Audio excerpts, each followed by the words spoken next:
নমস্কার বন্ধুরা, মনীষা রান্নাঘরে সবাইকে স্বাগত। প্রতিদিনের মতো আবারও চলে এলাম দারুণ একটা রেসিপি নিয়ে। আর আজকে এটা আমি বানাচ্ছি চিড়ে আর সামান্য কয়েকটা সবজি দিয়ে ভীষণই টেস্টি একটা মুখরোচক টিফিন রেসিপি। তো চলুন বন্ধুরা, দেখে নেওয়া যাক এই রেসিপির জন্য আমার কি কি উপকরণ লাগে। তো প্রথমে এখানে আমি নিয়েছি একটা মাঝারি সাইজের বাটিতে 1 বাটি পরিমাণে চিড়ে। আর এই চিড়েটা কিন্তু পাতলা চিড়ে নয়, এটা একটু মোটা চিড়ে। তো প্রথমে আমি এখানে জল দিয়ে বারবার জল পাল্টে চিড়েটাকে ধুয়ে নেব, যেহেতু চিড়ের মধ্যে অনেক ময়লা থাকে। তো বন্ধুরা, চিড়ের এই রেসিপিটা ভীষণই টেস্টি আর ভীষণই মুখরোচক। রেসিপিটা প্রথম থেকে শেষ পর্যন্ত দেখতে থাকুন, তাহলে বুঝতে পারবেন এত সুন্দর রেসিপি আমি কিভাবে বানালাম। চিড়েটা ধুয়ে এখানে আমি 7 মিনিটের মতো রেস্টে রেখে দিলাম। আর এদিকে দেখুন নিয়েছি সবজি। তো সবজির মধ্যে আছে গাজর আর এখানে আছে আলু। আলু গাজর আমি গ্রেট করে বেশ ভালোভাবেই ধুয়ে নিয়েছি এখানে 5টা কাঁচা লঙ্কা আর কাঁচা লঙ্কা কুচি করে নিয়েছি। এবার দেখুন আমি 7 মিনিট পরে ফিরে এলাম। এখন চিড়েটা দেখুন জলটা টেনে নিয়ে একেবারে ঝরঝরে হয়ে গেছে। চিড়ের মধ্যে এক্সট্রা কোনো জল দেওয়া হয়নি, চিড়ে ধোয়াতে যেই জলটা থাকে ওই জলটা টেনে চিড়েটা ঝরঝরে হয়ে গেছে। আর এখন আমি এইভাবে চিড়েটাকে মেখে নেব। মাত্র 5 মিনিটের মধ্যে কিন্তু এই টিফিন রেসিপিটি হয়ে যায়। তো দেখুন বন্ধুরা, এইভাবে রুটি পরোটা ডো যেভাবে হয় সেভাবে করে নিলাম। আর এখন আমি এই চিড়ের ডোয়ের মধ্যে দিয়ে দিচ্ছি আলু গাজর আর কাঁচা লঙ্কা। তো এরপরে আমি এই গাজর আলু দিয়ে বেশ ভালোভাবে চিড়ের সঙ্গে মিশিয়ে নেব। এখানে কিন্তু আমি পেঁয়াজ দিচ্ছি না, সম্পূর্ণ নিরামিষভাবে তৈরি করছি। যদি আপনারা পেঁয়াজ দেন তাহলে পেঁয়াজ দিয়েও একই রকম পদ্ধতিতে বানিয়ে নেবেন।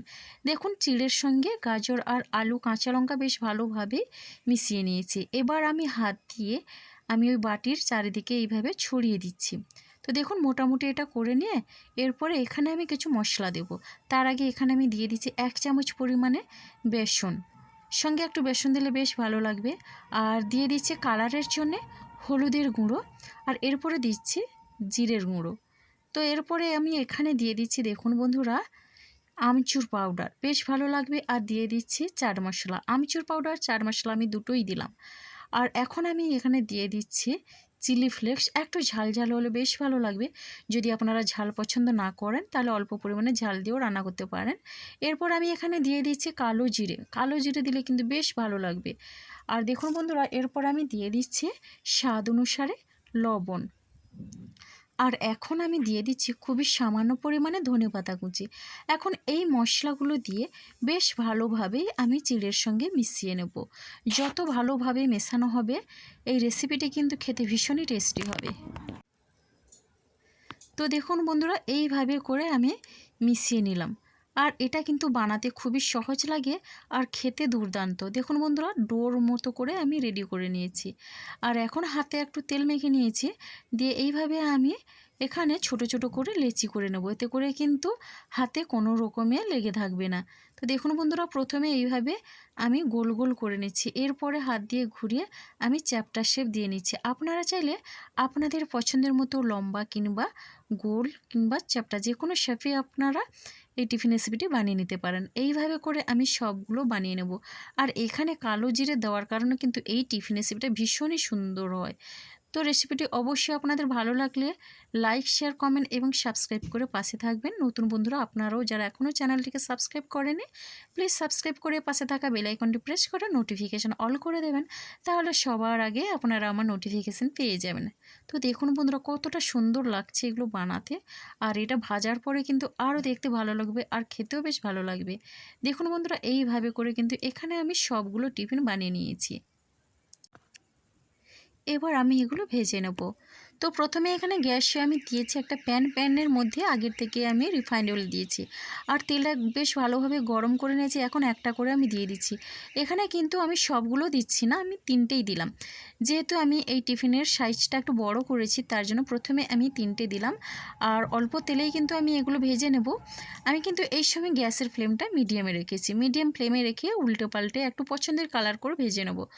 তো দেখুন বন্ধুরা, এইভাবে উল্টে নিচে এক সাইড হয়ে যাওয়ার পরে কালারটা দেখছেন, এখানে কিন্তু আমি একেবারে বেশি লাল করে ভাজবো না, হালকা লাল করে ভেজে নেব। এই টিফিন রেসিপিটাই কিন্তু বন্ধুরা একবার হলেও ট্রাই করবেন। আর কেমন লাগলো কমেন্ট করতে ভুলবেন না। আপনাদের একটা মিষ্টি কমেন্ট কিন্তু আমাকে অনেকটা উৎসাহ দেয় নতুন নতুন রেসিপি বানানোর জন্যে। তাহলে দেখলেন বন্ধুরা, মোটামুটি 2 সাইড কিন্তু এখানে লাল করে ভেজে নিয়েছি। এটা কিন্তু বাচ্চাদের টিফিন বক্সে দিলে বাচ্চারা কিন্তু অনায়াসে টিফিন বক্স খালি করে দেবে, এমনকি বড়দের লাঞ্চ বক্সেও বেশ ভালো লাগবে। এখন দেখুন টিফিনগুলো কিন্তু আমার রেডি হয়ে গেছে, আর একটা করে আমি তুলে নিচ্ছি। তো বন্ধুরা, সন্ধ্যের স্ন্যাক্স হিসেবে ওটা খেতে পারেন। এটা এতটাই মুখরোচক লাগে যে যে কোনো টাইমে টিফিন হিসেবে আপনারা খেতে পারেন, বেশ ভালো লাগবে। তো বাকি 3টে ছিল একই রকমভাবে অল্প তেলের মধ্যে আমি বাকি 3টে ভেজে নেব। হালকা খিদে পেলে ঝটপট মাত্র 5 মিনিটে চিড়ের এই নাস্তাটি বানিয়ে নিতে পারেন। যে কেউ কিন্তু একবার দেখার পরে এটা বানিয়ে নেবেন। তো দেখুন বন্ধুরা, এইভাবে করে কিন্তু বাকি যে 3টে ছিল সেই 3টেও আমি ভেজে নিলাম। আর দেখুন কালারটা কতটা সুন্দর হয়েছে, খুবই সুন্দর কালার করে আমি এইভাবে ভেজে এখানে 3টে আবার তুলে নিচ্ছি।